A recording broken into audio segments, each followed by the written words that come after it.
इसके बाद हम लोग प्रश्नावली 1.1 में ही प्रश्न क्रमांक 5 हल करेंगे, जिसमें दिया गया है यूक्लिड विभाजन प्रमेय का प्रयोग करके दर्शाइए कि किसी धनात्मक पूर्णांक का घन 9m प्लस 1 या 9m प्लस 8 के रूप का होता है।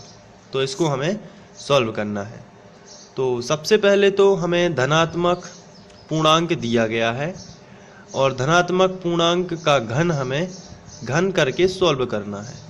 तो मान लेते हैं कि धनात्मक पूर्णांक a है।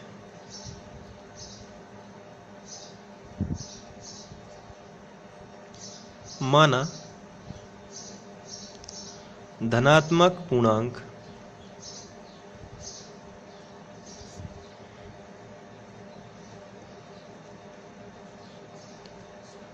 a है, तो जब यदि धनात्मक पूर्णांक a है तो हम a में किसी संख्या से भाग देंगे।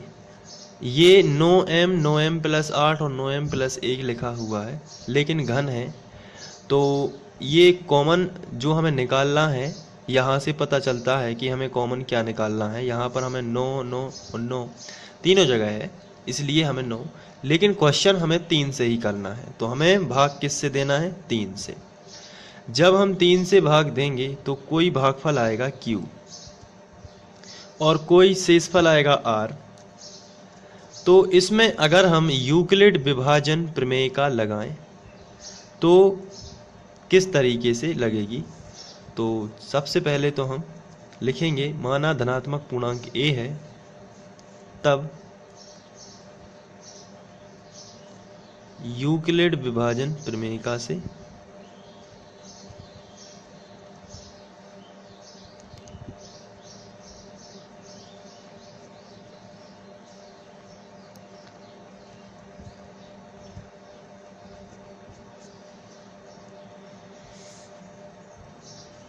यूक्लिड विभाजन प्रमेय में हम यहाँ पर a का मान a बराबर लिख सकते हैं 3q plus r। 3q plus r, ये यूक्लिड विभाजन प्रमेय से इस तरीके से लिखा जाता है। बीच वाली संख्या को आपको एक तरफ लिखना है और शुरू वाली संख्या का गुणा आखिरी वाली संख्या में करके प्लस में आपको क्या लिखना है? शेषफल। अब r का मान क्या क्या हो सकता है?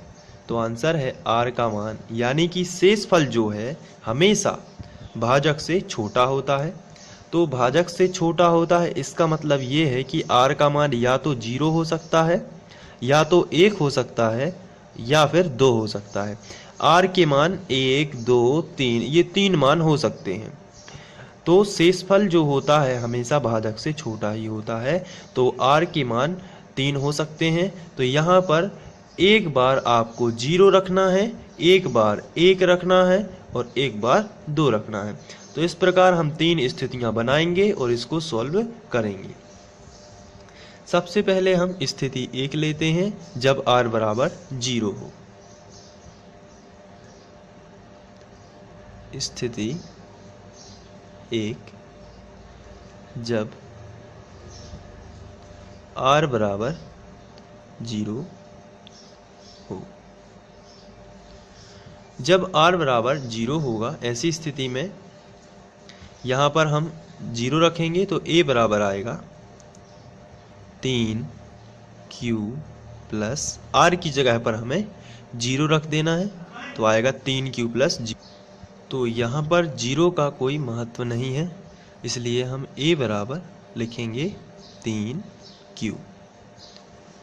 तो a का मान हमें मिला है 3q, लेकिन हमें क्वेश्चन में दिया गया है कि धनात्मक पूर्णांक का घन, घन का मतलब 3 की घात, तो हमें दोनों पक्षों का घन करना होगा। तो आइए दोनों पक्षों का घन करते हैं। दोनों पक्षों का घन करने पर, दोनों पक्षों का घन करने पर, तो यहाँ पर a का घन हो जाएगा बराबर यहाँ पर 3Q, इसका भी हम लोग घन कर देंगे। आगे बढ़ते हैं तो यहाँ पर A घन ज्यों का त्यों रहेगा और 3Q का घन। तो 3Q का जो घन है इसको हम इस तरीके से लिख सकते हैं। घन का मतलब होता है 3 बार लिखना, 3Q गुणित 3Q गुणित 3Q। अब हम संख्या का संख्या में कर देते हैं पहले। 3 तिरका 9 और 9 तिया 27, ये संख्या का संख्या में हो गया।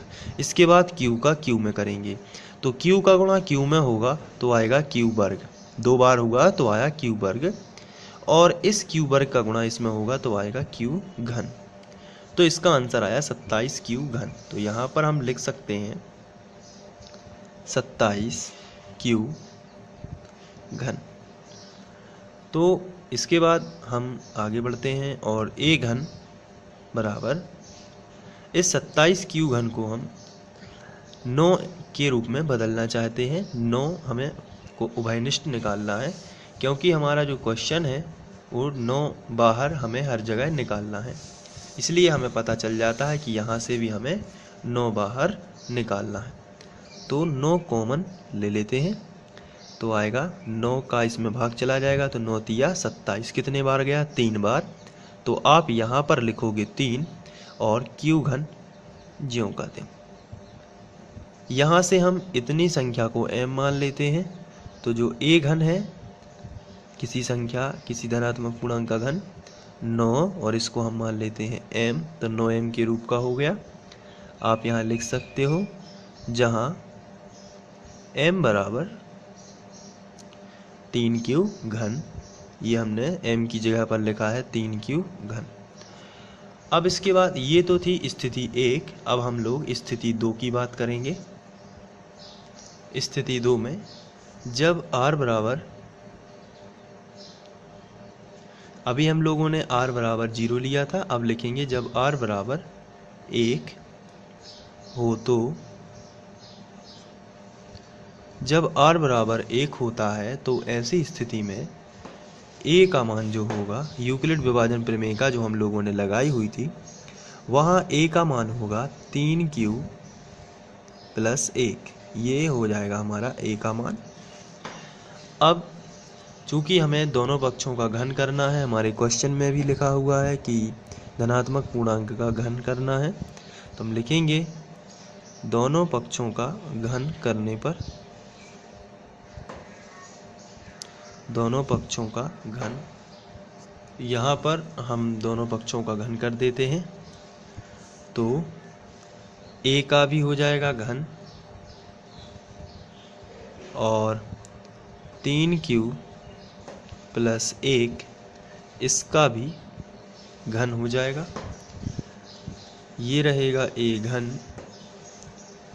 यहाँ लगेगी सर्वसमीका, और मैं आपको सर्वसमीका बता देता हूँ। सर्वसमीका होती है a धन b का होल घन बराबर a घन धन b घन धन 3ab और a धन b। ये सर्वसमीका हम लोग लगाएंगे। तो यहाँ पर यदि आप देख रहे हो a का मान है 3Q और b का मान 1 है, तो यहाँ पर a घन लिखा है, इसलिए हम लोग यहाँ पर a घन का मीनिंग होता है 3Q का घन, तो 3Q का घन लिखेंगे। इसके बाद प्लस लगा है तो प्लस लगा देंगे, और b का मान है 1 का घन, तो 1 का घन 1 ही आएगा। प्लस लगा है तो फिर से प्लस, और इसके बाद 3ab, 3 a का मान कितना है 3Q, तो 3 इंटू 3Q, 3a और b इन का मतलब 1। फिर इसके बाद ब्रैकेट लगा है तो ब्रैकेट लगा देंगे। a प्लस b, a का मान 3Q प्लस b का मान 1 है, तो यहाँ पर हम 1 रख देंगे और ब्रैकेट को कर देंगे बंद। आगे बढ़ते हैं।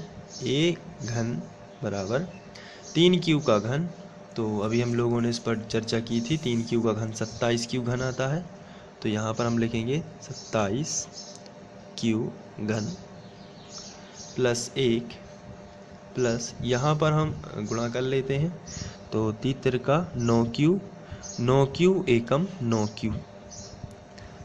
क्यू और अंदर रहेगा 3 क्यू प्लस 1। अब यहाँ पर हम ए घन लिखेंगे पहले ज्यों का त्यों। इन दोनों में से 9 कॉमन आ जाएगा, तो हम इन दोनों को एक साथ लिख लेते हैं और +1 को अलग लिख लेते हैं।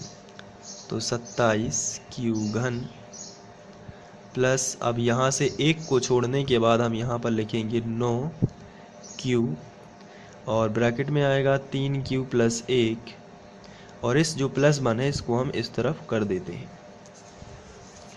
इसके बाद हम यहाँ पर q का गुणा भी कर सकते हैं आगे चल के, या अभी 9 उभयनिष्ठ ले सकते हैं। तो a घन बराबर, हम यहाँ से 9 उभयनिष्ठ ले लेते हैं, 9 कॉमन ले लेते हैं, तो 9 का भाग 27 में चला जाएगा और ब्रैकेट में जो बचेगा उसको लिख लेते हैं। 9 तिया 27 3 बार गया, फिर इसके बाद भाग चला गया, q घन ज्यों का त्यों, और इसके बाद 9 एकम 9 एक बार चला गया तो q ही बचा, तो प्लस में आएगा q और ब्रैकेट में जो बचा है उसको लिख लेते हैं। तो q का गुणा इसमें हम कर ही देते हैं, तो हो जाएगा 3 क्यू वर्ग, और q का गुणा इसमें होगा तो हो जाएगा q। अब यहाँ पर ब्रैकेट और ये +1। तो यहाँ पर हम आगे बढ़ के लिख लेते हैं q a घन बराबर 9, इसको इतने को हम m मान लेते हैं, तो 9m प्लस 1। यहाँ पर हम लिखेंगे जहाँ m बराबर 3 क्यू घन प्लस 3 क्यू वर्ग प्लस q। अब ये 9m प्लस 1 का भी हो गया किसी धनात्मक पूर्णांक का घन। अब हम लोग स्थिति नंबर 3 करेंगे। स्थिति नंबर 3 में जब